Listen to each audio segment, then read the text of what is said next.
In this video, I'm going to share with you 5 of the best 2-player games that I think you'll love.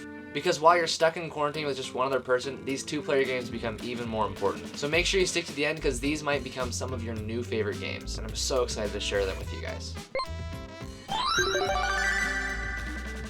Hey guys, we're Being Friends and we're a channel dedicated to showing you how board games can help you connect with others.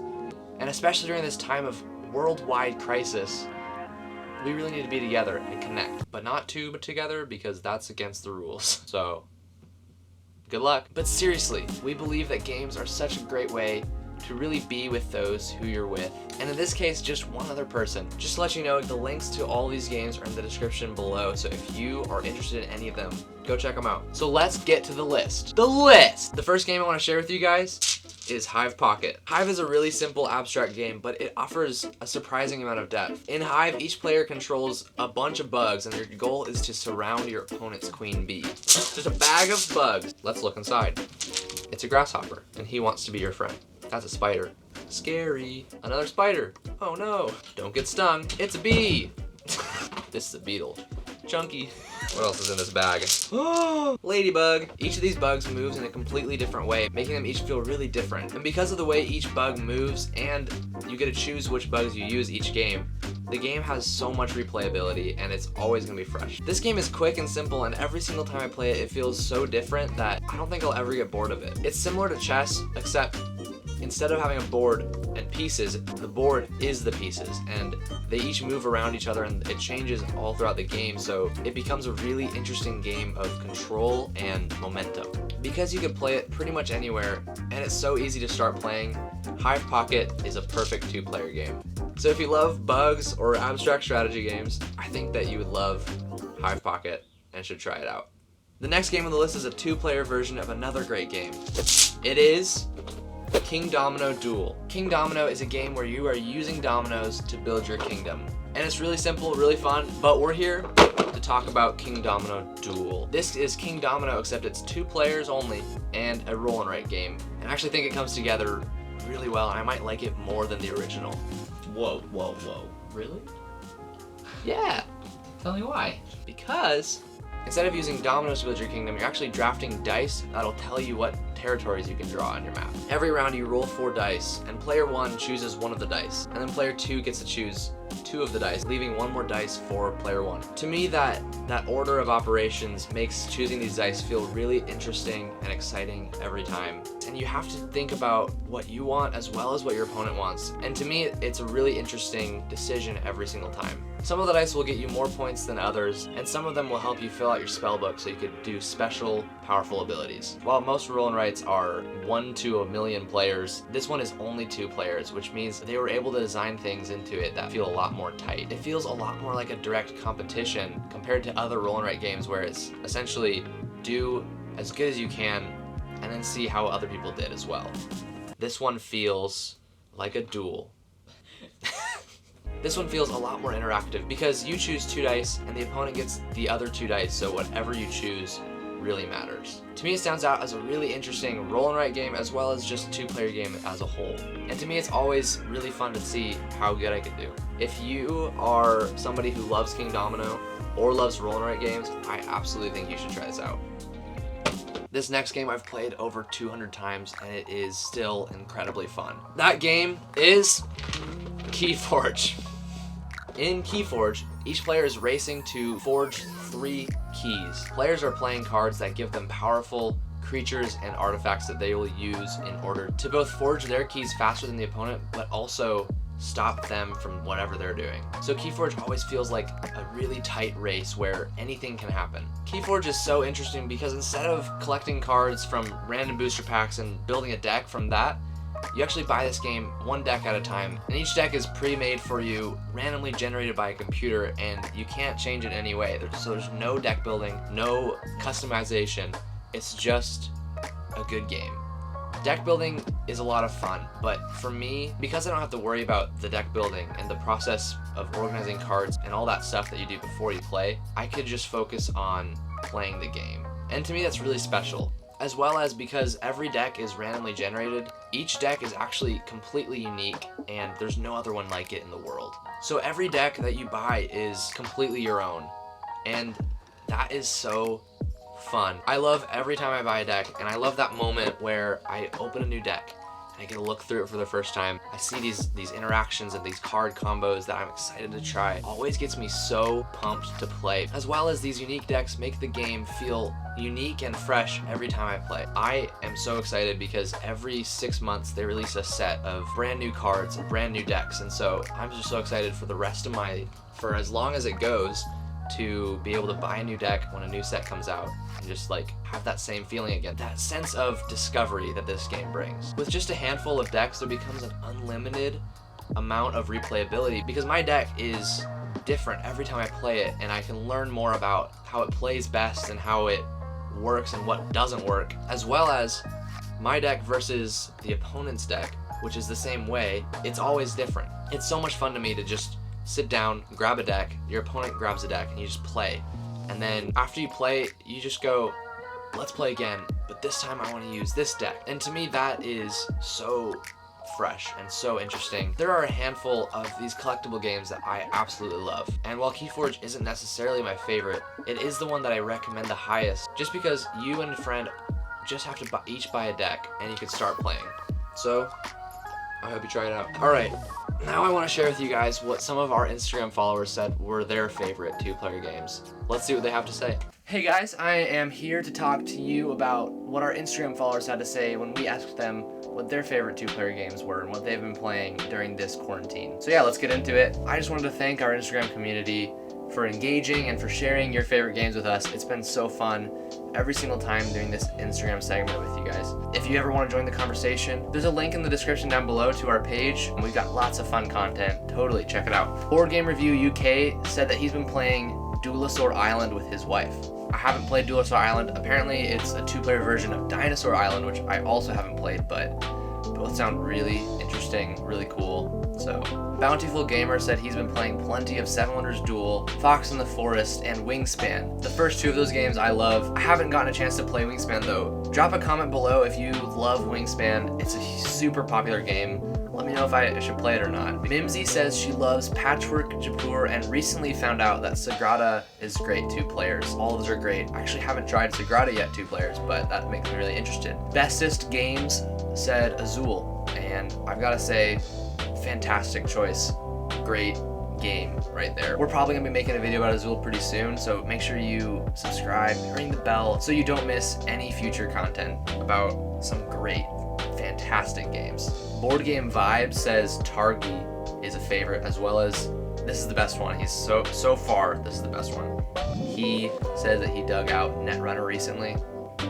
Fantastic. I love freaking Netrunner so much. Emotional Cyborg listed a bunch of games I've never heard of. He said Brothers, Claim, Black Box, Cube Quest, Squire for Hire, and of course Battleship, which I definitely have heard of Battleship.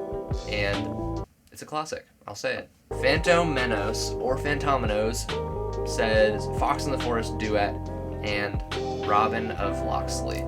Fox in the Forest Duet's fantastic. First of all, Fox in the Forest is an interesting trick-taking game because it's 2 players, and they said, what if we make that cooperative? 2-player cooperative trick-taking game makes almost no sense, but it works so well, so great choice. Game Over says Exit the Game, Carcassonne, Azul, and their all-time favorite, Splendor.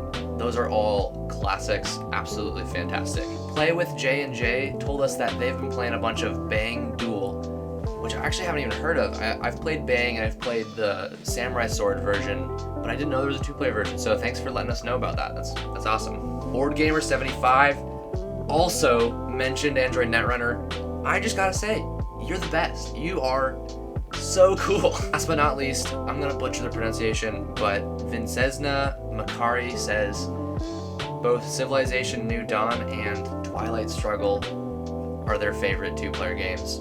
You'll hear what I think about Twilight Struggle very soon, so stay tuned. I'm just gonna spoil it.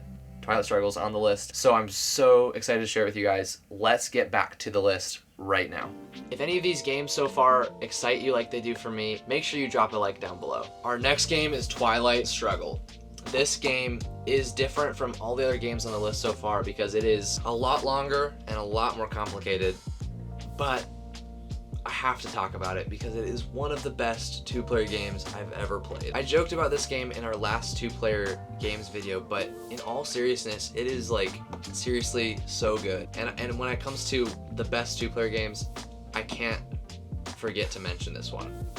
This is a game about the Cold War. It is the United States versus USSR, and they are duking it out in trickery and what is it? To tell you what this game is about, I'm just gonna read the back of the box because it does a lot better job than I could possibly figure out. Twilight Struggle is a two-player game simulating the 45-year dance of intrigue, prestige, and occasional flares of warfare between the USSR and the USA.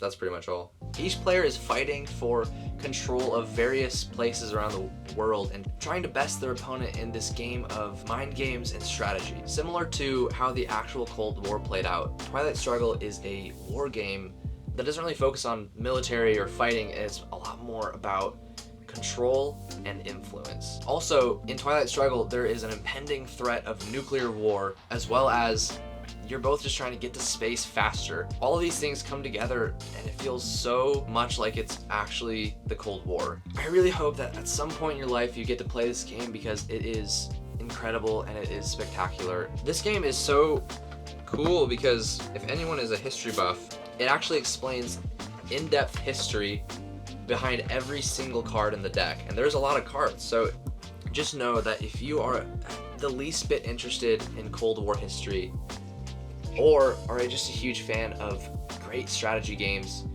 you have got to try it. Before we get into the last game on the list, I've been sharing with you my favorite two-player games, but I want to hear from you. So comment down below. Are you ready for the last game on this list? Probably my favorite two-player game ever made. Drum roll, please. I'm gonna go find it. There it is.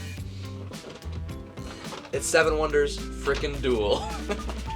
Seven Wonders Duel is a game where you are trying to build the best civilization through the means of military power, science, and just building awesome buildings. And it is probably perfect. It is such a fun game, and every single time I've played it, it is just been so fantastic. In Seven Wonders Duel, you're building your civilization from nothing, which means you need to get resources, money, power, and you need some science in the mix.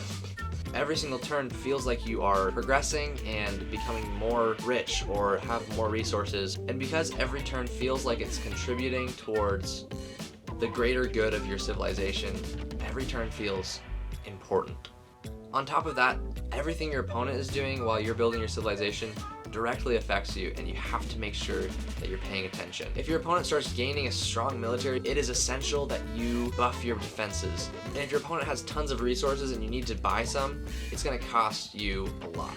This game feels like an incredibly tight ecosystem where every choice that you make directly affects your opponent's choices and vice versa. And to me, that makes this game go from a really fun solitaire puzzle to being a game that is alive and you are dueling. I already tried making this joke and it wasn't even funny the first time.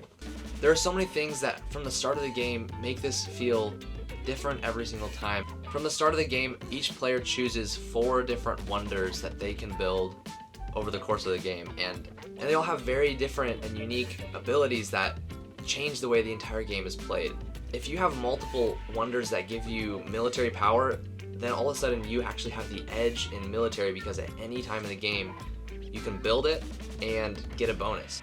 And that kind of strategic difference over the course of the game makes the game feel so different every time from the start. Essentially, there are so many different ways to play that I'm just incredibly excited to play this game more and try out all these different strategies. With my example before, if I have wonders that give me military power, that might actually just look like I don't even need to worry about military, and I could completely focus on science and on culture and all these other ways to get points because I have a backboard. I have something that will help me when I'm in need, as opposed to something that will help me when I'm trying to press the advantage. The way the cards are set up for you to draft presents you with really unique decisions every time because if I take a card, I might actually be giving my opponent new options that I didn't even get to see before. And that makes the game feel tense, and there's a lot of good risk and reward, and it gives each player the opportunity to take control of the game. And similar to a lot of my favorite games ever, taking a look at what your opponent is doing and playing around that is a really strong approach. So this game feels incredibly refreshing and just such a good two-player game that, yeah, I can't think of anything I don't like about it. And to me, it is just incredibly exciting, and I have to recommend it to you. I hope that with everything that's going on, you're able to find light in it and enjoy each other's company with whoever you're with. And sometimes that means playing some great games like these. If you don't even have a second person to play with, we just made a video telling you the best solo board games that I love. And if you are just getting started and want to learn how to get better and improve at games, check out the first video of our series, Play and Progress. I hope you enjoyed the video, and I'm head out.